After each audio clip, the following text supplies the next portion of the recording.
আলেরা coaching এর পক্ষ থেকে সবাইকে শুভেচ্ছা স্বাগতম। আজকে আমরা নবম দশম শ্রেণীর 3.3 অনুসরণের 15 নম্বর অঙ্কটি সমাধান করব। এই অঙ্কটি বলেছে উৎপাদকে বিশ্লেষণ করতে। তো আমরা এখানে দেখতে পাচ্ছি যে x টু দি পাওয়ার 4 রয়েছে এবং পরে x স্কয়ার রয়েছে, অর্থাৎ এর অর্ধেক রয়েছে, সেটা মিডল টার্ম করা সম্ভব।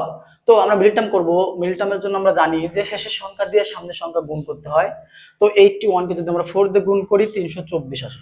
এখন আমাদের দ্বিতীয় যে শর্ত, যে এমন সংখ্যা দিয়ে আমরা যোগ বিয়োগ করব যাতে আমাদের এই মিডিলের সংখ্যা হয় এবং সেই সংখ্যা দুটি আবার গুণ করলে আমরা গুণফল যেটা পাইছি সেইটা হয়। তো আমরা একটু এখানে বুদ্ধি খাটালাম যে 3 2 4 যদি আমরা গুণ করি 9 হয়। এই 9 যদি আমরা 324 এর ভিতরে ভাগ করি তাহলে 36 দ্বারা বিভাজ্য হয়। তার মানে 36 আর 9 গুণ করলে 324 হয়।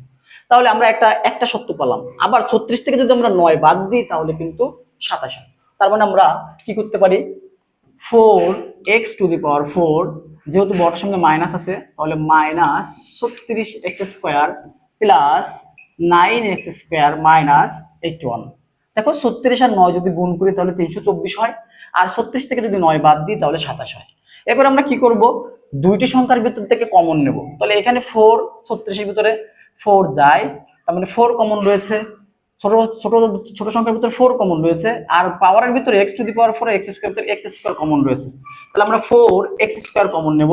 তাহলে 4 আর 4 কাটা, আর x square x to the পাওয়ারের ভিতর গেলে থাকে হচ্ছে x স্কয়ার মাইনাস 4 নং 36 x স্কয়ার কাটা প্লাস এখানে যদি আমরা দেখো 9 আর 81 এর ভিতরে 9 কমন রয়েছে। আমরা যদি 9 কমন নিই তাহলে থাকে x স্কয়ার আর মাইনাস 9 নং 81। তো এখান থেকে আমরা x square minus 9 x square minus 9 থেকে একটা কমন নেব, আর এখানে আমরা 4x স্কয়ার প্লাস 9 নেব।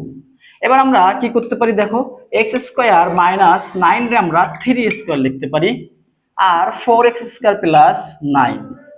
এরপরে আমরা এটাকে a ধরলে এটাকে b ধরলে a স্কয়ার মাইনাস b স্কয়ারের সূত্র, অর্থাৎ x plus 3 into x minus 3 4x square plus 9।